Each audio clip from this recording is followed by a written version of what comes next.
Mesdames et messieurs, notre mère était une dame aux cheveux noirs comme la nuit, un visage sculpté par des ancêtres silencieux. Ses yeux des étoiles teintes de douleur et de souffrance. Son dos courbé s'est pas vacillé, mais elle continuait d'avancer.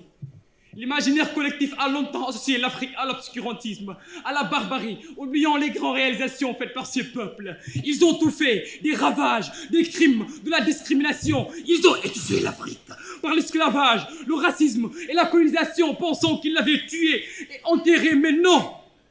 En réalité, l'Afrique n'a pas été enterrée, elle a été semée. Ils ont semé une graine prometteuse pleine de vigueur, de richesse et de sagesse.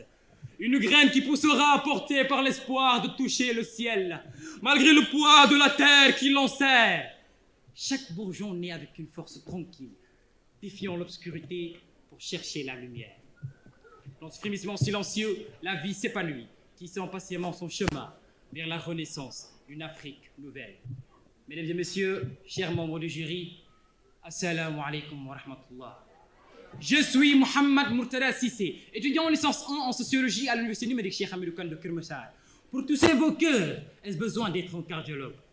Non, bien sûr. Car cette renaissance nous convoque déjà à une révolution de l'esprit et du cœur. Mais ici, la palette est plus riche, les couleurs plus vives. Car, mesdames et messieurs, l'Afrique ne renaît pas. Elle se rappelle juste qu'elle est la mère de l'humanité. Et une mère, ça n'abandonne pas ses enfants, alors elle revient. Elle revient sur la culture, elle revient sur ses sources où coulaient jadis des fleuves de savoir, Tombouctou, l'Alexandrie africaine, où les manuscrits dorés portaient la science et la sagesse. Elle revient sur son art, où le bois dansait sous les mains des sculpteurs, où les mots chantaient dans l'épopée des griots. Elle revient sur le Swahili, le Wolof, le Lingala, le Zoulou. Ces langues ne sont pas seulement des outils de communication, mais des univers de pensée, des fenêtres sur le monde africain. Mesdames et messieurs, dites aux colonisateurs, notre Sissou, car toute cette richesse, ce n'est pas les marabouts. Mesdames et messieurs, l'Afrique ne renaît pas, elle revient. Elle revient sur l'économie, pour se réinventer, pour s'enrichir et non pour enrichir les autres. Reprendre le contrôle de ses ressources, négocier d'égal à égal. Notre économie ne doit pas seulement s'appuyer sur l'exploitation des matières premières, mais sur la capacité d'anticipation, d'invention, de création et d'innovation dans tous les domaines, des savoirs et du savoir-faire. Mesdames et messieurs, l'Afrique ne renaît pas, elle revient.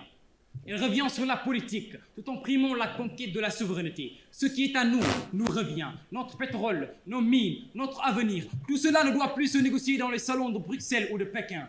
Elle revient pour la réforme de nos institutions et le déclin de la tyrannie, afin d'élire des leaders, pas des maîtres, des présidents, pas des rois, des dirigeants, pas de durs gens, des visionnaires, pas des visions en l'air, des bâtisseurs de justice, pas des bâtisseurs d'injustice, des hommes de paix, pas des hommes d'épée.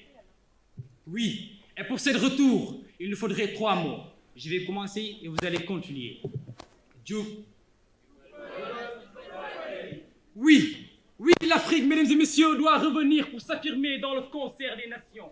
Il est temps de rendre hommage à nos ancêtres tout en investissant dans l'avenir. Le passé est une boussole, mais l'avenir est un gouvernail. Nous devons l'orienter vers une Afrique souveraine, juste et puissante. Il ne s'agit pas de rêver en dormant, mais de rêver éveillé. Il ne s'agit pas de penser son devenir, mais de devenir sa pensée. Nous n'avons pas d'autre choix que d'avoir le choix. Et ceux qui doutent encore, je leur réponds ceci. L'Afrique est comme un baobab. Même coupée, elle repousse plus forte. Mais là, préparez-vous, car cette fois, elle vise les étoiles.